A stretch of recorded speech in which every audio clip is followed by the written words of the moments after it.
जय श्री कृष्णा राधे भक्तों।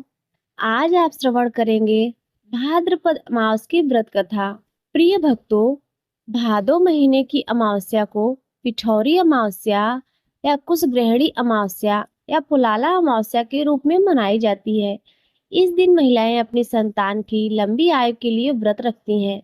ऐसी मान्यता है कि इस दिन व्रत रखने से माँ दुर्गा की कृपा से संतान के जीवन से सारे कष्ट दूर हो जाते हैं।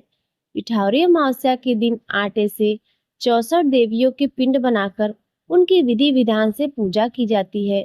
तो चलिए इस पवित्र कथा को श्रवण करते हैं। बहुत समय पहले की बात है। एक परिवार में 7 भाई थे और सभी का विवाह हो चुका था। सबके बच्चे भी थे। परिवार की सुरक्षा और सलामती के लिए सातों भाइयों की पत्नियां पिठौरी अमावस्या का व्रत रखना चाहती थी। लेकिन जब बड़े भाई की पत्नी ने व्रत रखा तो उनके बेटे की मृत्यु हो गई। दूसरी बार फिर व्रत रखा तो दूसरे बेटे की मृत्यु हो गई। 7वें साल भी ऐसा ही हुआ। तब बड़े भाई की पत्नी ने इस बार अपने मृत पुत्र का शव कहीं छिपा दिया। उस समय गांव की कुल देवी माँ बोलरम्मा गांव के लोगों की रक्षा के लिए पहरा दे रही थी। उनकी नजर जब इस दुखी माँ पर पड़ी तो उन्होंने वजह जाननी चाहिए। तब बड़े भाई की पत्नी ने सारी बात बता दी। देवी पोलरम्मा माँ को उस पर दया आ गई। उन्होंने उस दुखी माँ से कहा कि वह उन स्थानों पर हल्दी छिड़क दे जहाँ जहाँ उसके सभी बेटों का अंतिम संस्कार हुआ है। माँ ने ठीक वैसा ही किया। जब वह घर लौटी तो उसने देखा कि उसके सातों पुत्र जीवित हैं। यह देखकर उसकी खुशी का ठिकाना न रहा।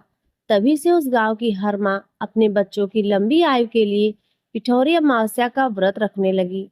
तो प्रेम से बोलिए जय माता दी। हे माता, आपकी इस दिव्य कथा को कहने वाले और श्रद्धा पूर्वक पूरा सुनने वाले भक्तों पर अपनी कृपा सदा सर्वदा बनाए रखे। प्रिय भक्तों, अमावस्या के दिन पितरों का भी तर्पण किया जाता है और इस दिन उनके नाम से किया गया स्नान दान उनको बहुत ही तृप्ति देता है। तो आइए उनको तृप्त करने के लिए भी एक कथा सुनते हैं। एक समय की बात है। किसी नगर में एक सेठानी और सेठ रहा करते थे। उनकी एक बेटा और एक बेटी थी। बेटी का नाम था धोधाबाई। उन दोनों का विवाह सेठ और सेठानी ने बहुत धूमधाम से किया था। घर में खूब धन दौलत थी। एक दिन सेठ और सेठानी की मृत्यु हो गई।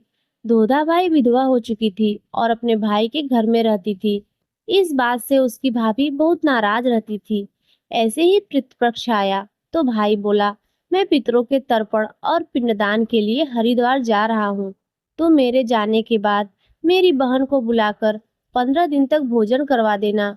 जो भी सामान चाहिए मैं लाकर रख देता हूँ। पत्नी बोली, ठीक है।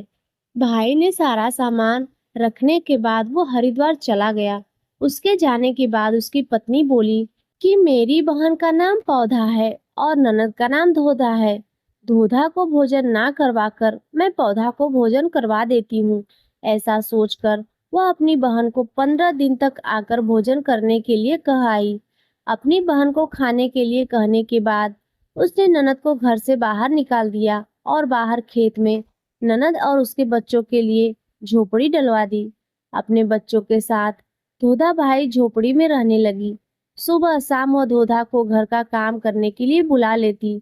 धोधा भाई के घर जाकर घर का सारा काम करती। धोधा बाई लकड़ी की गट्ठर लेने के लिए रोज जाती थी। उसी से उसका गुजारा होता था। परंतु भाभी ने काम के लिए भी बुलाया तो उसने लकड़ी की गट्ठर लाना छोड़ दिया। काम के बदले में भाभी बचा खुचा खाना उसे खाने को दे देती थी। जब भी वह भाभी के घर से आती तो आटा छानने वाला कपड़ा अपने साथ ले आती थी। घर आकर उस आटे में सने कपड़े को पानी में घोलकर चूल्हे पर चढ़ाकर पकाकर अपने बच्चों को देती थी। कहती थी, खीर है, खा लो। बच्चे वही खाकर सो जाते थे। ऐसे ही उसका समय बीत रहा था। एक बार भाभी ने उसे आटा छानने वाला कपड़ा ले जाते देख लिया। भाभी धोधा से बोली, बाई, आटा छानने का कपड़ा कहाँ ले जा रही हो? जिसे यह छोड़कर आया करो। धोधा ने कहा, ठीक है। उस दिन भाभी ने उसे बचा खुचा भोजन भी नहीं दिया। भाभी बोली, कल आपकी माँ का श्राद्ध है, बिना बुलाए तो आना मत। हाँ, आंगन में लगा यह पीपल का पेड़ अगर अपनी जगह से हिले तो आ जाना। यह सुनकर धोधा बेहद दुखी हुई और रोती रोती अपने घर चली गई। घर पहुंची तो बच्चे बोले, माँ भूख लगी है, कुछ खाने को दे दो। वह बच्चे से बोली, बेटा आज हम सबका उपवास है, इसीलिए खाना नहीं खाना है, आज भूखे सो जाओ। अगले दिन बच्चे बोले, माँ मामी ने कहा था कि आज नानी का श्राद्ध है, तो चलो वहां चलते हैं।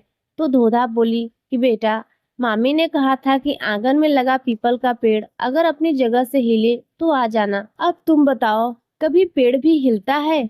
पत्ते हिलते हैं ना, टहनियां हिलती हैं, लेकिन कभी पेड़ नहीं हिलता। कभी तुमने देखा है पेड़ हिलते? उसने बच्चों को समझाया कि बिना बुलाए नहीं जाना चाहिए। शाम हुई तो उसके भतीजे आए और बोले, बुआ माँ ने भोजन भेजा है। उसने देखा कि भोजन के नाम पर 2 सूखी रोटियों के ऊपर थोड़े से चावल रखे थे। यह देखकर उसे बहुत क्रोध आया और उसने बच्चों से बोली, इसे झोपड़ी के ऊपर फेंक दो, और वह भूखे ही अपने बच्चों को लेकर सो गई।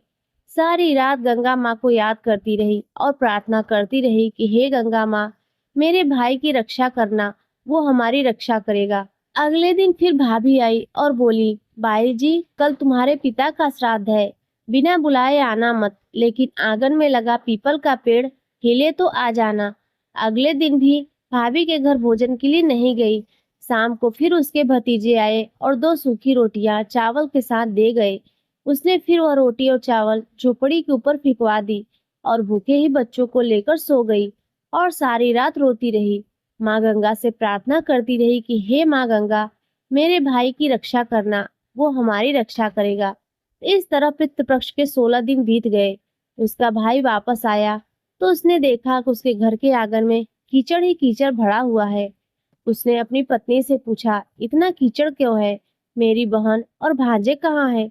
तो उसकी पत्नी बोली, रात के पूरे 16 दिनों तक मैंने तुम्हारी बहन और भांजे के पैर कच्चे दूध से धोए हैं, इसीलिए यहाँ कीचड़ हो गया है।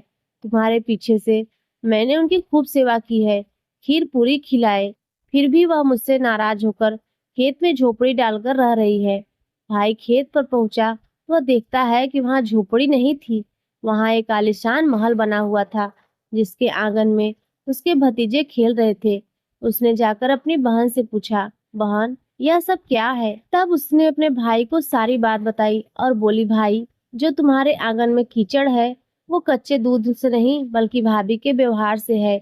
मैं दिन रात रोती थी, उन आंसुओं के पानी से यह कीचड़ हुआ है। माता पिता के श्राद्ध पर भाभी ने कहा, पीपल का पेड़ हिले तो आ जाना, बिना बुलाए मत आना। पीपल का पेड़ कभी हिला नहीं तो हम गए नहीं, और शाम को उन्होंने 2 रोटी और चावल भिजवाए, जिसे मैंने गुस्से से झोपड़ी के ऊपर फेंक दिया। माता पिता के आशीर्वाद से तुम्हारे साथ और गंगा मैया की कृपा से यह सूखी रोटियां सोने और चावल हीरे मोती में बदल गए, जिसके प्रभाव से यह सब हुआ है। भाई ने अपनी बहन से अपनी पत्नी की गलती की माफी मांगी। भाई ने धोधा भाई से घर लौटकर चलने को कहा। धोधा बोली, भाई गंगा मैया ने तुम्हारी रक्षा की है, तुम हमारी रक्षा करोगे, लेकिन अब हम यहीं रहेंगे। ये सुनकर भाई ने अपने माता पिता को याद किया और बोला, मेरे पितरों ने जैसे मेरी बहन और भांजों की रक्षा की है, उनके दुख काटे हैं, वैसे सबके काटना, सबकी रक्षा करना। कहानी को कहने वाले, सुनने वाले, पुकारा भरने वाले, सब पर कृपा करना। तो प्रेम से बोलिए, पितर देवता की जय हो। प्रिय भक्तों, अब आइए सुनते हैं एक और अमावस्या की कथा। एक समय की बात है, एक गांव में एक सास और उसकी बहू रहते थे। उसका बेटा विदेश में काम करने के लिए गया था। एक दिन सास ने देखा कि बहू ने खाना नहीं खाया। जब सास ने इसका कारण पूछा तो बहू ने बताया कि वह 3 पनौती अमावस्या का व्रत कर रही थी। बहू ने सास को समझाया कि यह व्रत घर में सुख शांति और समृद्धि लाता है। इससे अखंड सुहाग और पुत्र की प्राप्ति होती है। उसने यह भी बताया कि इस व्रत में हर साल अलग अलग खाना खाया जाता है। पहले साल शक्कर, घी और चावल से बना खाना खाते हैं। व्रत पूरा होने पर 1.25 किलो चावल, घी और शक्कर का दान ब्राह्मण को दिया जाता है।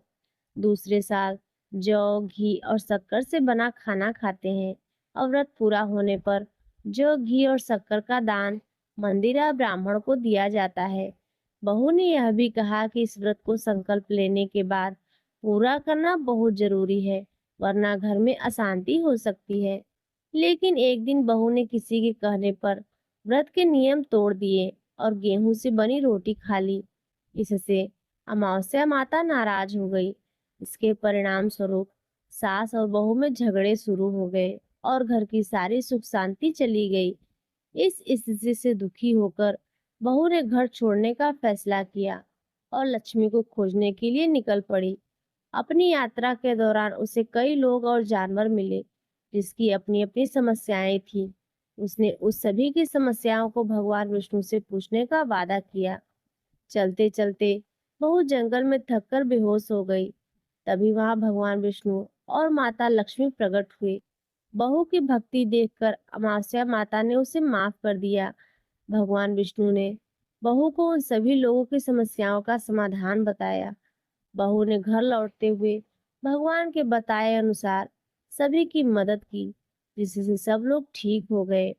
जब बहू अपने घर लौटी तो उसने देखा कि उसका घर एक सुंदर महल में बदल गया था और धन धान्य से भरा हुआ था।